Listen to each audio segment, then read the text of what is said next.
He had killed more than a dozen people and eaten some of them in his Milwaukee apartment that was literally a house of horror. Hi, my name is Kaylee. His face is covered by You know what? We're gonna do this again. Hi, my name is Kaylee. My name is Kaya. And this is Marlo. This is Kaya's dog. Yes. Oh, thanks for that. Serial Killers is a true crime podcast that examines serial killers from around the world and discusses their crimes and capture. The program is hosted by Greg Paulson, I don't know how to pronounce his last name, and Vanessa Richardson, who provides a rare glimpse into the mind, methods, and madness of most notorious serial killers, with the hopes of better understanding their psychological profile. And today we are looking at Jeffrey Dahmer.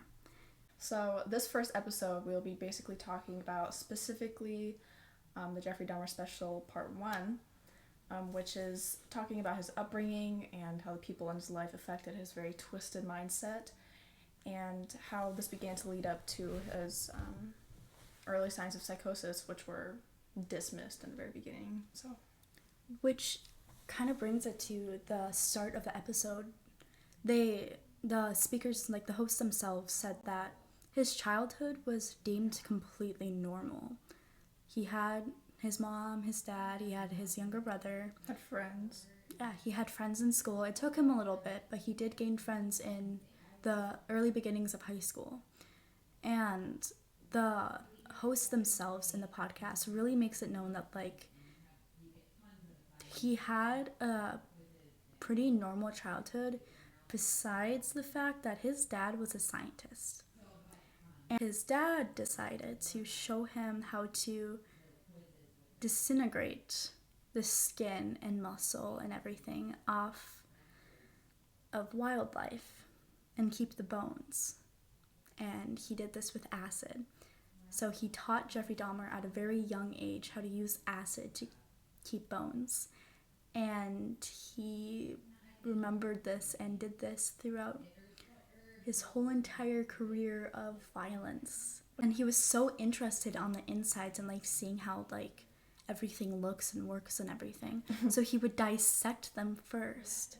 Yeah, which I think is pretty alarming for such a young And person. then he put them in acid and just let them soak for months. And with the podcast, they even go and they describe what he was diagnosed with, which was schizoid disorder. Schizoid disorder is a pattern of disattachment from social relationships and a restricted range of emotional expression. This is also very commonly misdiagnosed with autism, or like autism is very misdiagnosed with schizoid disorder.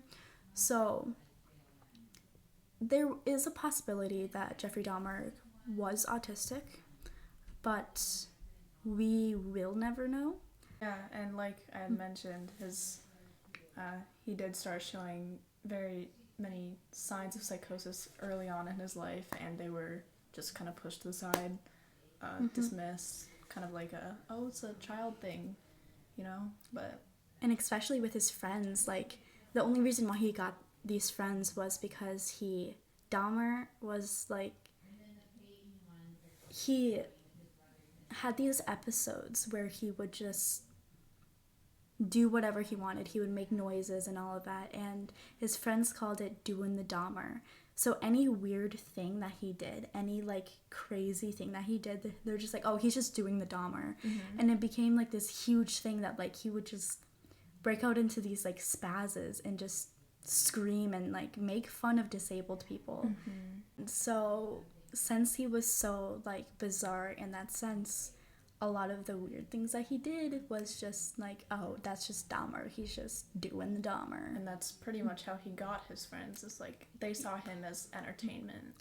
And they saw him as a kind of like a clown.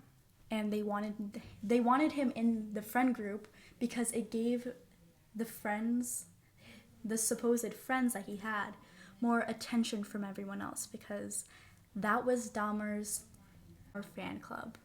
One thing that, like, I was very interested and was definitely one of the biggest standout moments in this was Jeffrey Dahmer admitted that he knew that his thoughts and his urges were not right. And he did try to push them back to, like, the back of his head and try not to think about them. He tried to do other things that made him, like, feel something else so he didn't have to think about them. But Intrusive thoughts, yeah. They became quite a big issue for him. Like, it got a lot harder for him to push them away. Eventually, especially when he got older. yes, especially. He, like, didn't know how to control them. And it got even worse because he soon found out that he was gay. And in that time zone, being gay wasn't Accepted, no.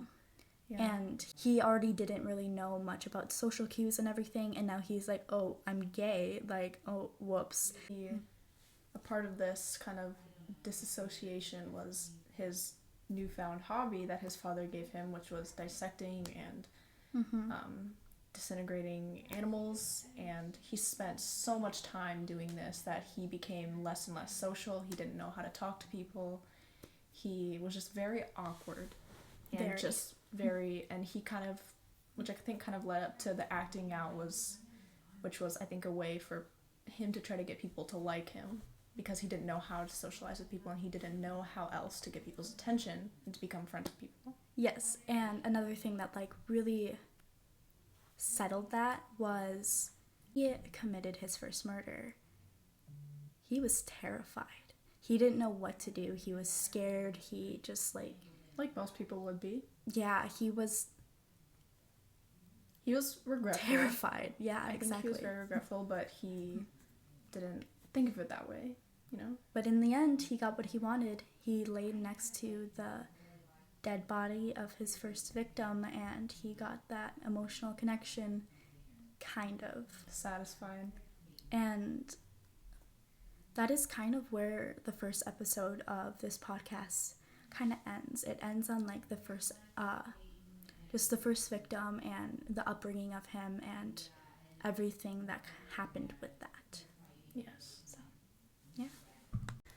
So now we're going to talk about the second episode of this podcast special. So this is going to be Jeffrey Dahmer Special Part 2. And in this, it goes through his other charges that he had, his court mandate therapy and psychiatrist, the next few killings that he had committed, and overcoming his, like, sexual, like, how he, like, denied being gay, but, like, also it goes through, like, him denying that he's gay and then going and, like, not really caring anymore about it. So that is what this next episode was about. So, yes, Dahmer, it kind of began with Dahmer not wanting to accept the fact that he was gay because of his abandonment issues, since he had previously had abandonment issues from his own parents. And he also wanted to be seen as a normal kid and a normal member of society. And he didn't want to be gay. It was just something that, you know, he couldn't help. Yes, and with that, all of Dahmer's murders were sexually driven, and he needed to find a way to release his sexual urges and his sexual fantasies without really having to interact with the living, breathing human men, because he didn't want to admit that he was gay, and he didn't want to accept it. So he kind of just, like, tried to find other things to support that. And he knew that, like, his urges and his feelings were wrong, and that having them were wrong, so he tried to stray more away from them.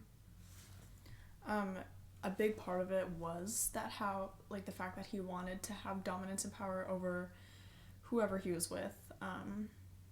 He wanted kind of someone who would just lay still and not say anything, just be quiet. He didn't want a person who would react to how he was acting on them. He just, he really just kind of wanted something that would let him do what he wanted to do, which led to his first little adventure to find his first subject, which was mannequins, like store mannequins, and He did end up bringing a mannequin home, but he was caught with it by a family member. Yes, and he knew that mannequins were no longer working out, sadly for him, because what came after was a little bit more morbid. And I really liked how the host in this podcast explained kind of like all the details about it, even stuff that you're like, that wasn't really needed, but it adds so much to it. And one of them was that like he moved on to a different tactic for his sexual fantasies, and that was trying to like get his hands on a freshly like deceased corpse.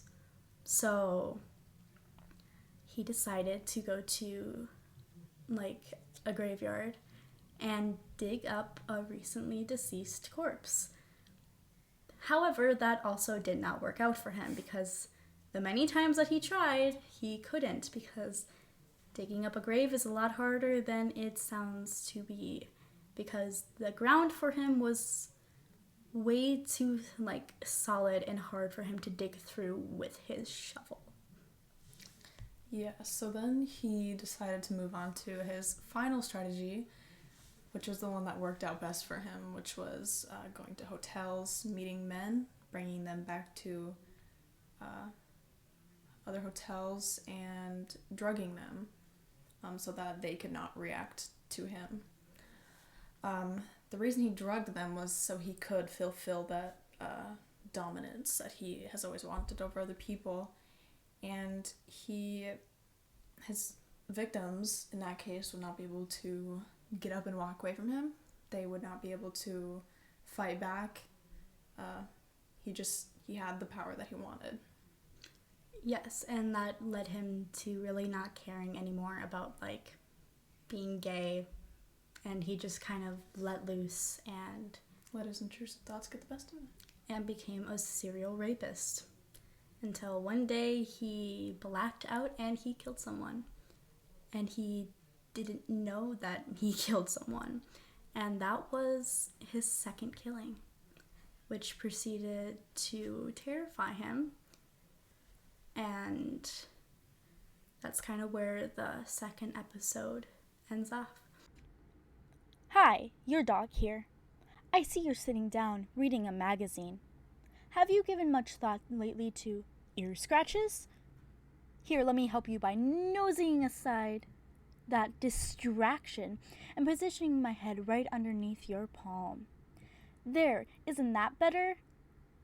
That article was bumming you out anyways. My silky fur and the way I'm half closing my eyes in pleasure right now have been clinically shown to bring down your blood sugar and add years to your life. Ear scratches. Yeah, that's the spot.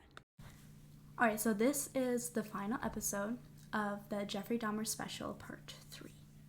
And in this episode, they really talk about the last part of his life.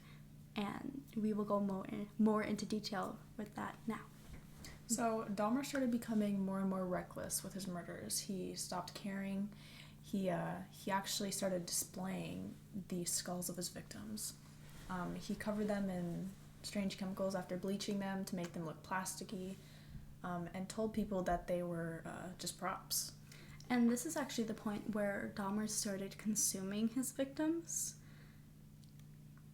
And, like, he consumed a bicep of a man, like a full bicep. I don't know how he did that, but he did. Dahmer also stated that he wanted to get to a point where he can no longer control his intrusive thoughts. Yeah, I don't know how he was able to, but he actually, like, had a job. But he got fired from it for lack of attendance, as he took those days to murder and dispose of the bodies of his victims.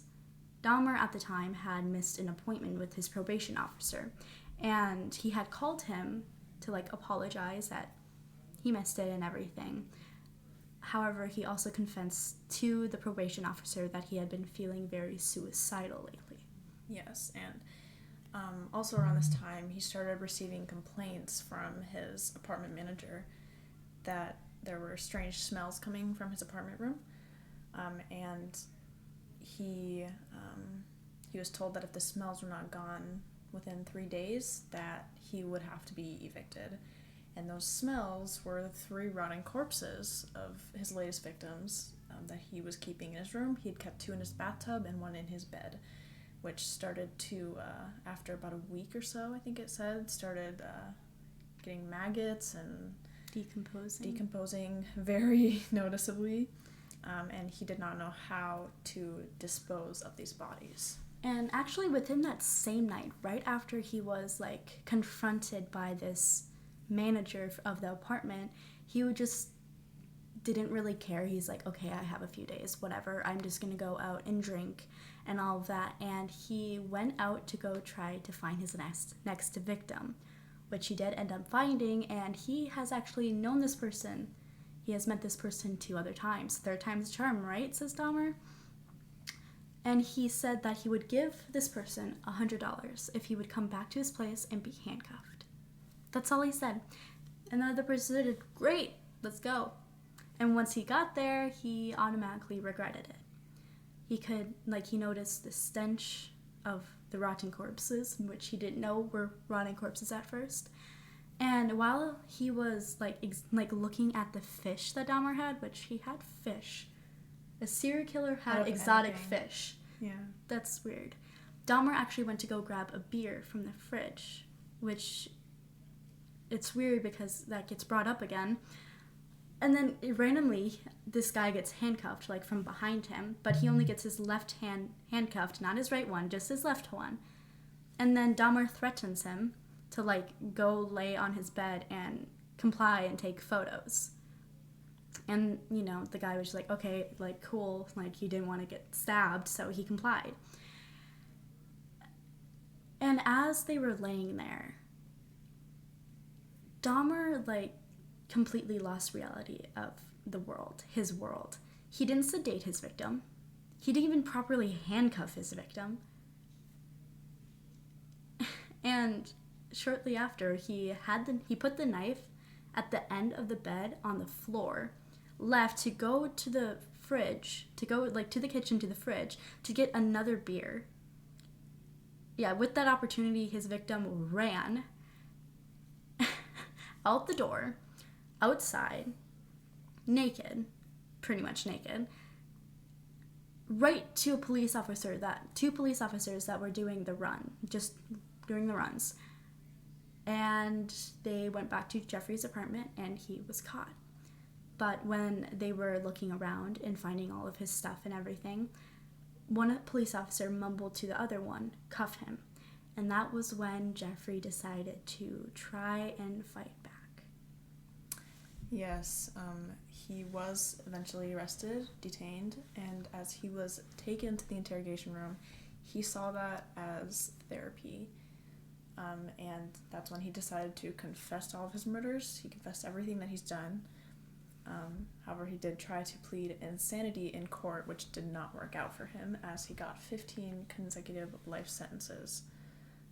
He spent a year in solitary confinement in fear that he would be beaten in prison. And after being released, his biggest fear did come true. He was beaten to death in November 1994.